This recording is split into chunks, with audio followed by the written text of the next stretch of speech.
I think historically, Tom has had a few opinions about education, so let you respond as well. You know, especially in terms of the way people have responded here to the No Child Left Behind Act, let me tell you, I'm much closer to both of these positions, maybe even our libertarian friends, because I don't believe that the federal government has the kind of role that it is playing today in public education. I voted against the No Child Left Behind Act.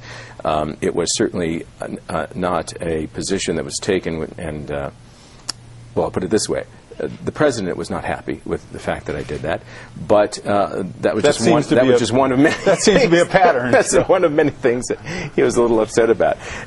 The No Child Left Behind Act establishes a bureaucracy inevitable. I mean, I don't care what you try to do as a federal program. Whenever you say, we're going to give you a lot of money, do you think you're not going to also say, and here are all of the rules that are going to come along with it, and you're going to have to and the goals can be laudable, and they probably, the saying, children will have to achieve higher goals every single year, states will be allowed to set them, but the reality is that there is no way to allow for any local accountability or local variability, and that is exactly right. That is certainly true. I would much rather have people being able to make more and more choices about where they're going to send their children to school, and do so with a subsidy from the government, but giving them wider variety and a much wider variety of opportunities as to exactly where that education will be delivered. It isn't the federal government that should be doing it. It doesn't even have a constitutional role to do so. I mean, you can scour the Constitution with a fine-tooth comb, you can go over it with a magnifying glass, you will not find a role for the federal government in education. It's better left to the people in the states. All right. I think you'll agree, if we can move from education to another issue. We could build a new school building every day in America with the money we're spending in Iraq. If you were in charge, what would you do today to get us out of Iraq? Tom. Where do we go first? Well, something happened the last couple of days that is really quite encouraging to me, and that the fact is that the president apparently, or at least General Casey, has established some sort of timeline, a year and a half to 2 years, that we will be out of there, and he believes that the Iraqi government will be able to take over control of their own fate. This is imperative.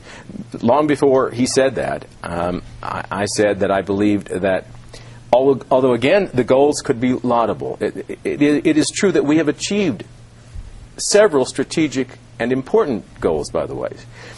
We have toppled a dictator. We have had 3 successful elections in the country. We have created an infrastructure in the country that has allowed for more delivery of electricity than they ever had before the war. It is also true now that of course, there are a lot more people with air conditioners and refrigerators, so the demand is high. But those things are good. I'm glad that we've established at least some semblance of a democracy, and that's perhaps what's the only thing we have. But I will tell you this. I fear that a continued presence there will turn Iraq into a dependent state. And I look at when Benjamin Franklin came out of the Constitutional Convention in 1787, and Mrs. Porter was there and said to him, "Dr. Franklin, what have you given us?" And he said, "A republic if you can keep it." I think we are at that point that we have to say to the Iraqi government, we have given you a democracy. It's up to you now to keep it. All right, Bill. Well, I'd like to start out by saying that I'm not interested in rehashing how we got into this war, who's to blame, or pointing fingers and all that kind of stuff. The simple fact of the matter is we are where we are, and what is more important than what has passed is where we go from here. Now, we're in a situation right now where things are as bad in Iraq 3.5 years in as they have been since day one. Last Tuesday, 10 American soldiers were killed in one day. Just 3 days after that, Muqtada al-Sadr's Mahdi army actually occupied the city of Amara down in southern Iraq. And so things are very bad. We have a population over there where 100 to 200 civilians are being killed every day. The Pentagon says we have more attacks per day now than we've had at any other time in the war. And we have 30 to 40% unemployment over there, so people don't have jobs that they can go and do.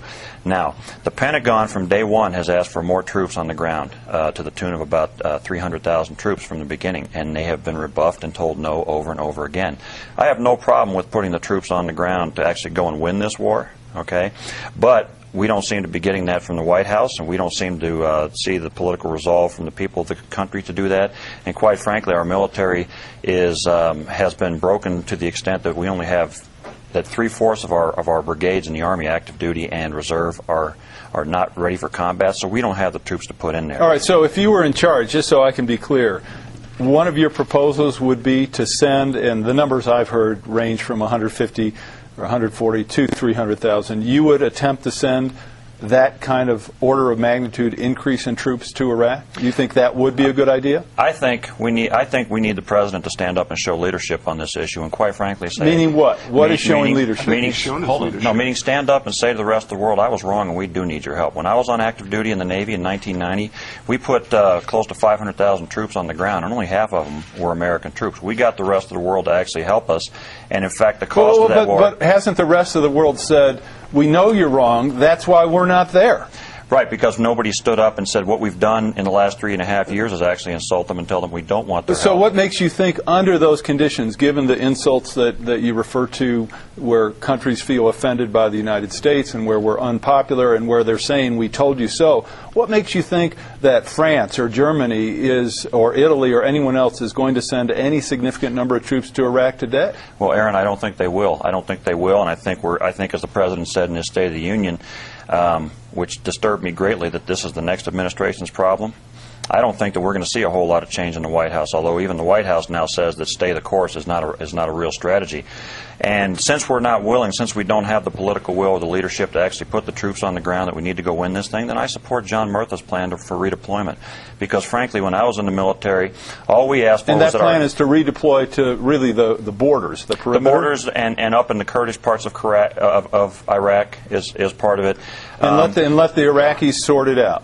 Well, you know what? As the congressman says, ultimately it is their country, and they're going to have to figure this out on their own. But right now, we're not helping them do that. We're not seen as liberators. We're seen as invaders at this point, and that's a tragic thing. But ultimately, I'm not willing to continue sending American sons and daughters over there to die for what is manifestly a failed policy. All right, I'm on to give. Let's let Jack first, and then you three can discuss your respective answers, please. I first would like to say that I think the American military has performed flawlessly on this mission, and they've been let down by the political leaders. This enslavement of the recruitees and this constant extension of the terms in service reflects the cowardice of both the Democrat and the Republican Party, who are both afraid to say the word draft.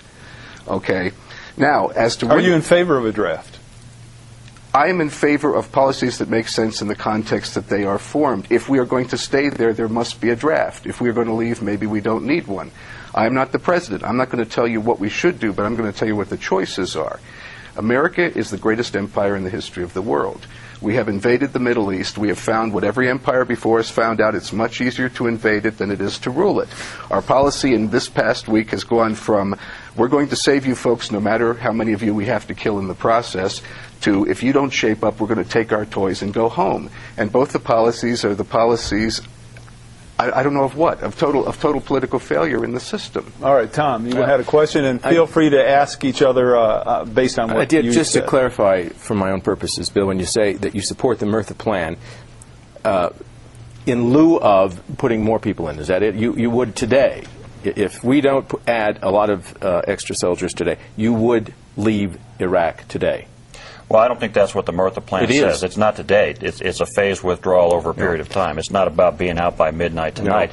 And it's essentially what you were just talking about in terms of General Casey talking about a timeline for getting out of Iraq. But Murtha's not a 2-year timeline. Big difference between what General Gates said and what Murtha is proposing. I'm just trying to really get what you're saying. That we're talking about being out of Iraq by the end of the day today, and that's not what I'm talking about. I'm talking that's about the Murtha plan. I'm talking about he's not saying that we'd be out of there by the end today. And you have even said, I want out. Murtha now. I mean, you've said that. See, this demonstrates what Kofi Annan said a few weeks ago before he left the Secretary General. Understand what he's saying. Happy United Nations Day, everyone. 61 years of fighting for peace in the world. It has been an important instrument of American